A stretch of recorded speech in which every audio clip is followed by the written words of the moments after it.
श्रीमद्वाल्मीकि रामायण युद्धकांड अध्याय 41। श्रीराम का सुग्रीव को दुस्साहस से रोकना, लंका के चारों द्वारों पर वानर सैनिकों की नियुक्ति, रामदअग्ध का रावण के महल में पराक्रम तथा वानरों के आक्रमण से राक्षसों को भय। सुग्रीव के शरीर में युद्ध के चिन्ह देखकर लक्ष्मण के बड़े भाई श्रीराम ने उन्हें हृदय से लगा लिया और इस प्रकार कहा, सुग्रीव, तुमने मुझसे सलाह लिए बिना ही यह बड़े साहस का काम कर डाला। राजा लोग ऐसे साहसपूर्ण कार्य नहीं किया करते हैं। साहस प्रिय वीर, तुमने मुझको, इस वानर सेना को और विभीषण को भी संशय में डालकर जो ये साहसपूर्ण कार्य किया है, इससे हमें बड़ा कष्ट हुआ। शत्रुओं का दमन करने वाले वीर, अब फिर तुम ऐसा साहस न करना। शत्रुसूदन महाबाहो, यदि तुम्हें कुछ हो गया तो मैं, सीता, भरत, लक्ष्मण, छोटे भाई शत्रुघ्न तथा अपने इस शरीर को भी लेकर क्या करूंगा? महेंद्र और वरुण के समान महाबली, यद्यपि मैं तुम्हारे बल पराक्रम को जानता था, तथापि जब तक तुम यहाँ लौटकर नहीं आए थे, उससे पहले मैंने यह निश्चित विचार कर लिया था कि युद्ध में पुत्र, सेना और वाहनों सहित रावण का वध करके लंका के राज्य पर विभीषण का अभिषेक कर दूंगा और अयोध्या का राज्य भरत को देकर अपने इस शरीर को त्याग दूंगा।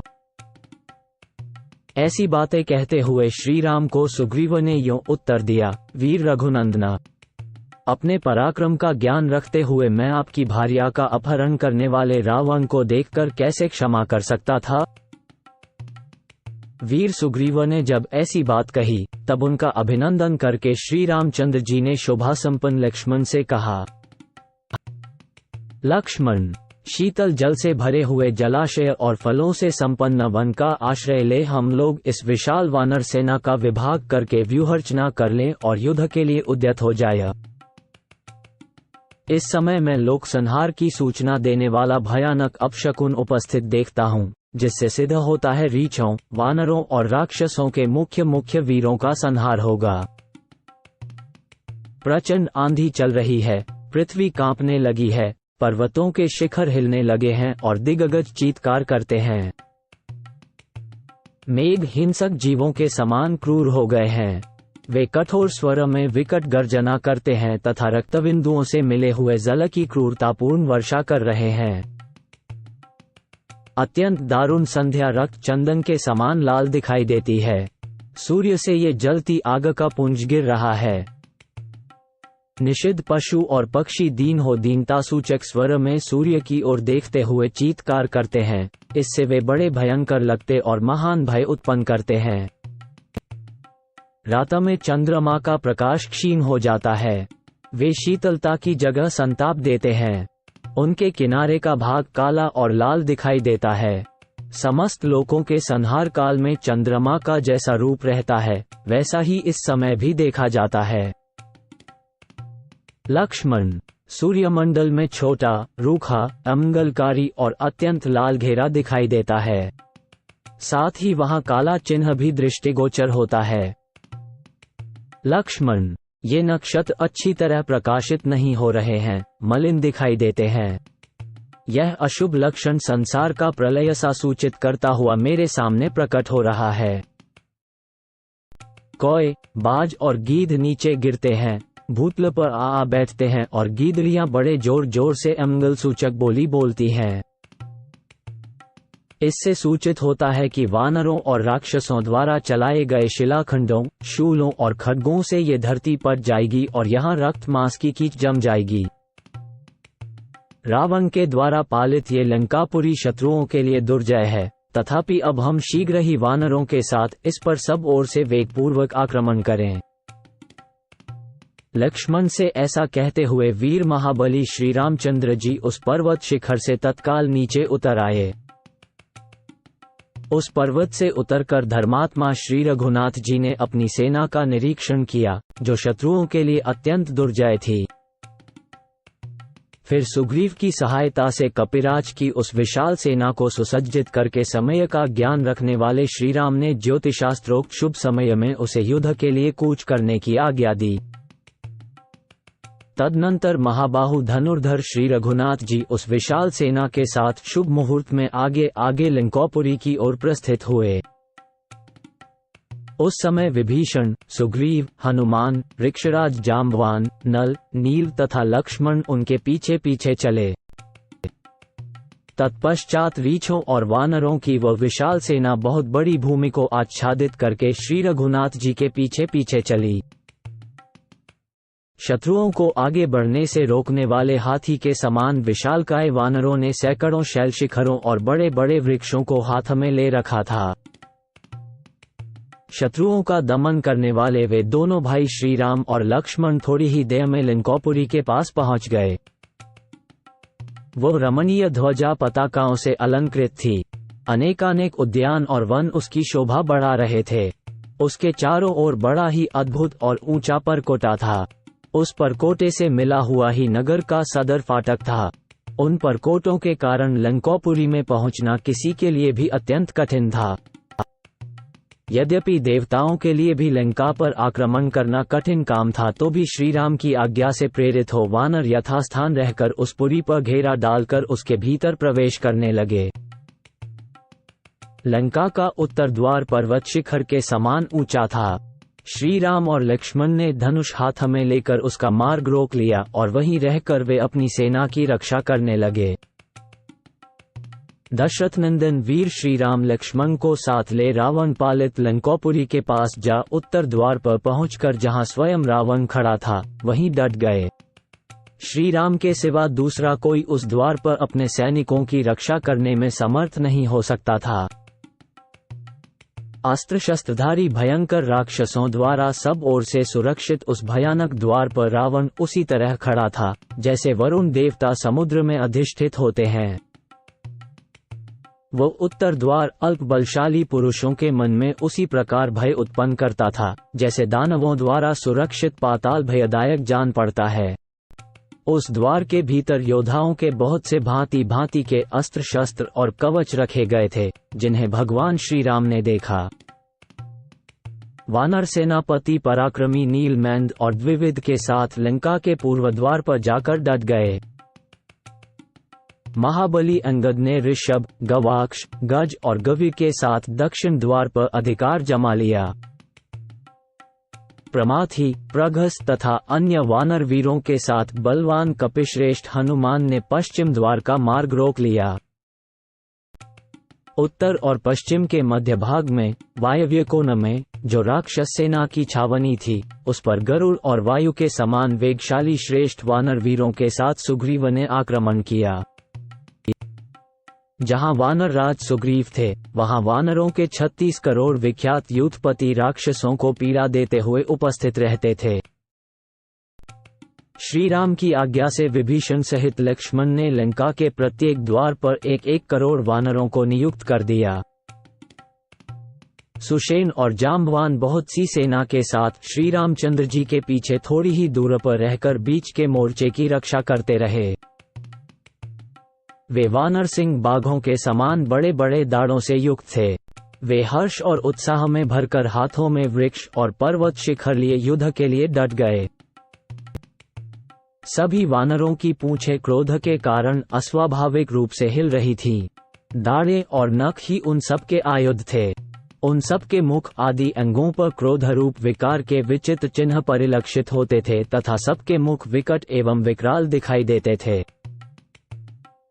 इनमें से किन्हीं वानरों में 10 हाथियों का बल था, कोई उनसे भी 10 गुने अधिक बलवान थे तथा किन्हीं में 1000 हाथियों के समान बल था। किन्हीं में 10,000 हाथियों की शक्ति थी, कोई इनसे भी 100 गुने बलवान थे तथा अन्य बहुतेरे वानर युद्धपतियों में तो बल का परिमाण ही नहीं था। वे असीम बलशाली थे। वहां उन वानर सेनाओं का टिड्डी दल के उद्गम के समान अद्भुत एवं विचित्र समागम हुआ था। लंका में उछल उछल कर आते हुए वानरों से आकाश भर गया था और पुरी में प्रवेश करके खड़े हुए कपिसमूहों से वहां की सारी पृथ्वी आच्छादित हो गई थी। रीछों और वानरों की 1 करोड़ सेना तो लंका के चारों द्वारों पर आकर डटी थी और अन्य सैनिक सब ओर युद्ध के लिए चले गए थे।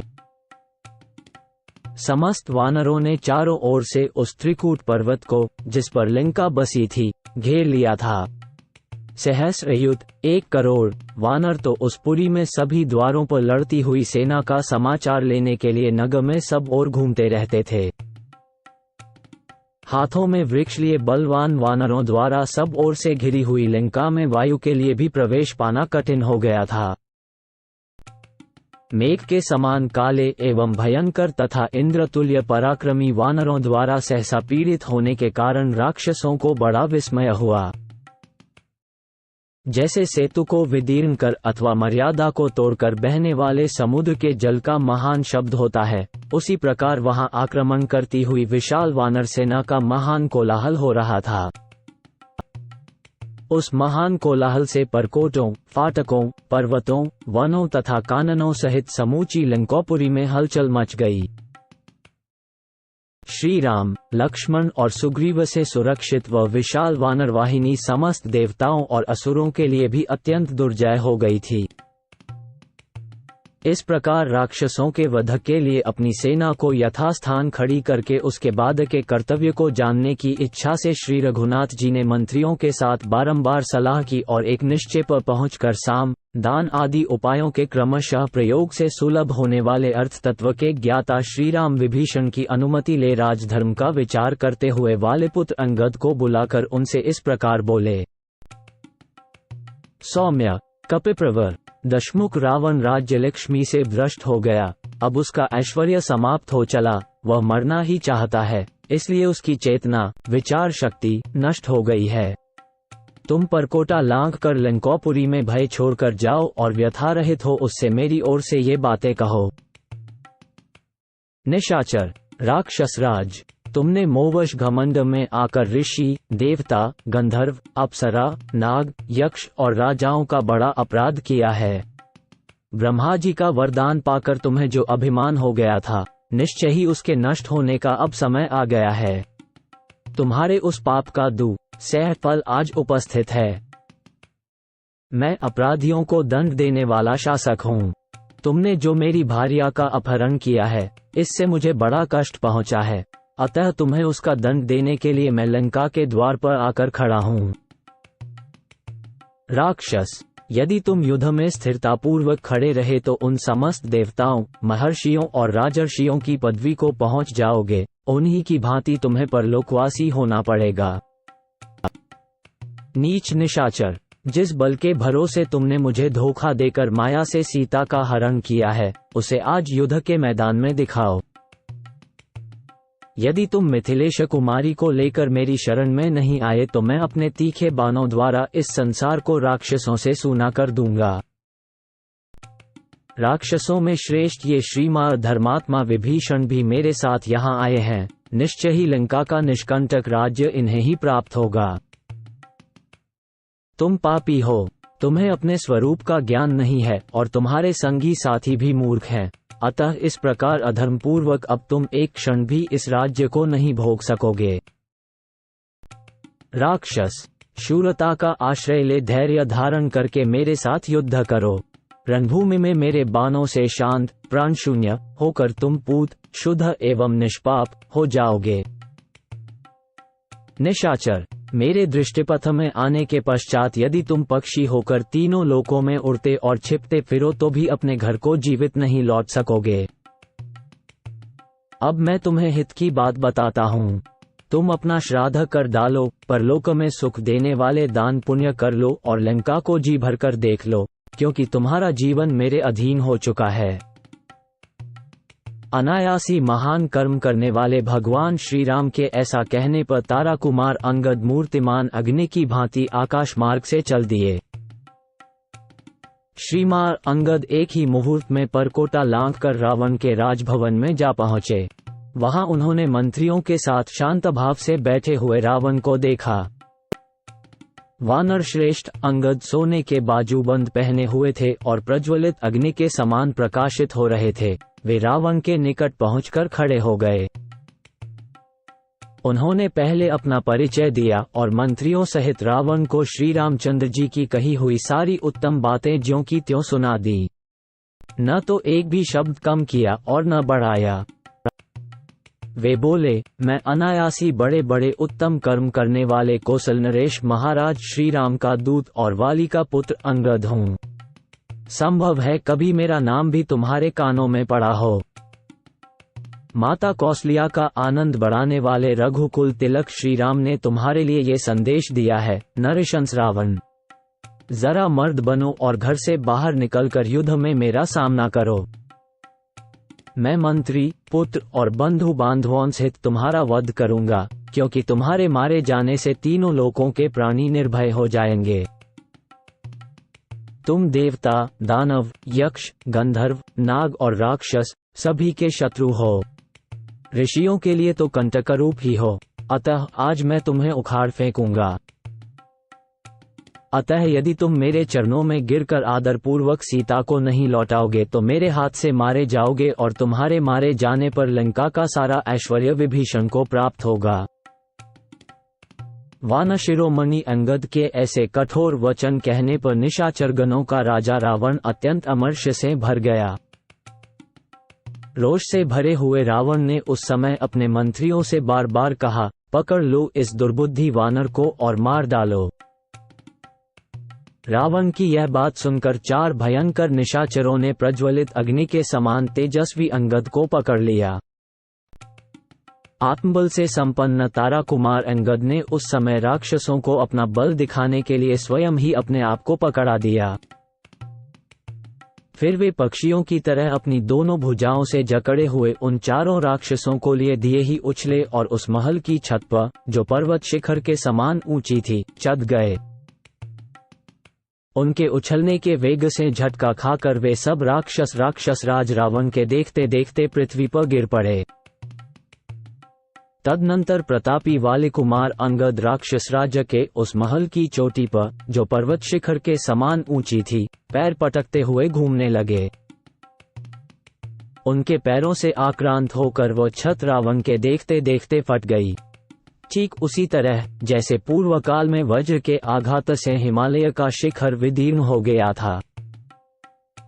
इस प्रकार महल की छत तोड़कर उन्होंने अपना नाम सुनाते हुए बड़े जोर से सिंहनाद किया और वे आकाश मार्ग से उड़ चले।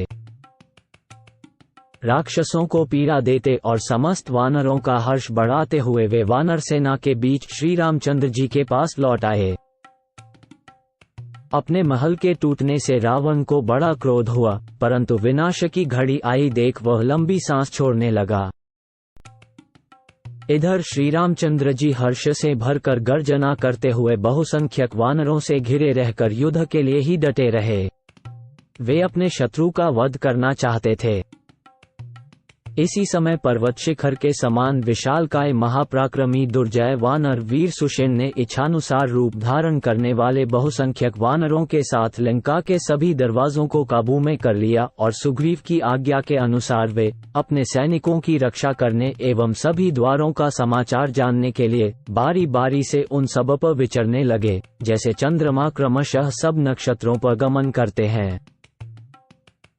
लंका पर घेरा डालकर समुद्र तक फैले हुए उन वनवासी वानरों की 100 अक्षौहिणी सेनाओं को देख राक्षसों को बड़ा विस्मय हुआ। बहुत से निशाचर भयभीत हो गए तथा अन्य कितने ही राक्षस सम्रांगण में हर्ष और उत्साह से भर गए। उस समय लंका की चहारदीवारी और खाई सारी की सारी वानरों से व्याप्त हो रही थी। इस तरह राक्षसों ने चहारदीवारी को जब वानराकार हुई देखा, तब वे दीन दुखी और भयभीत हो हाहाकार करने लगे। वो महाभीषण कोलाहल आरंभ होने पर राक्षस राज रावण के योद्धा निशाचर बड़े बड़े आयुध हाथों में लेकर प्रलय काल की प्रचंड वायु के समान सब ओर विचरने लगे।